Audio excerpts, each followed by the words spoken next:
చంద్రబాబు గారు ఎక్కువగా పిల్లలను కానండి రాష్ట్రం లేకపోతే నష్టపోయే అవకాశం ఉందని మాట్లాడుతున్నారు పదే పదే. ఏమంటారు? అవునండి. ఇప్పుడు పిల్లలు ఎక్కువ కనండి అంటే వాళ్ళు ఉన్నత చదువులు చదివించుకున్న వాళ్ళ పిల్లలు చదివిస్తున్నారు. అదేవిధంగా బీద బడుగు బలహీన వర్గాలు ఏ విధంగా చదివిస్తారండి?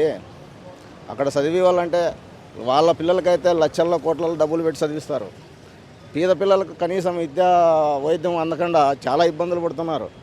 అది ప్రైవేట్ చేయడము, గవర్నమెంట్ కాలేజీలు ప్రైవేట్ చేస్తానడము, హాస్పిటల్ చేయడం, ఇలాంటివి చేయడం వల్ల ఆ బడిగి బలహీన వర్గాలు చాలా ఇబ్బంది పడుతున్నాయి.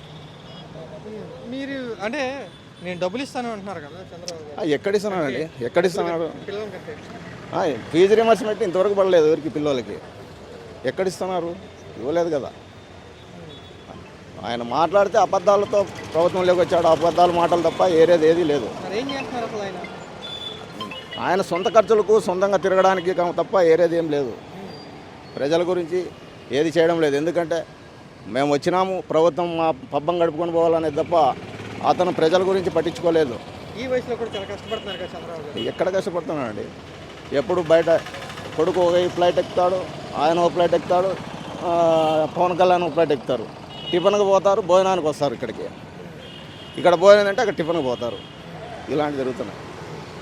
జగన్ ఎక్కువ దుబారా ఖర్చు చేశాడు అని విమర్శించిన వాళ్ళు వీళ్ళు. జగన్ ప్రతి పథకము ప్రతి ఒక్కటి బీద ప్రజలకు ప్రతి ఒక్కరికి అందినాయి కదండి. ప్రతి ఒక్కరికి అందినాయి. ఆయన మంచి పరిపాలన అందిస్తున్నాడు. కాబట్టి 2029లో మళ్ళీ జగనే సీఎం అవుతాడు. ప్రజలందరికీ మంచి సుపరిపాలన అందిస్తాడు. రానివ్వు అని అంటున్నారు కదా కూటమి వాళ్ళు. ఆ ప్రజలతో ఉంది అది. ప్రజలు కదా అది తీర్మానం ఇచ్చేది, ప్రజలు తీర్పిచ్చేది.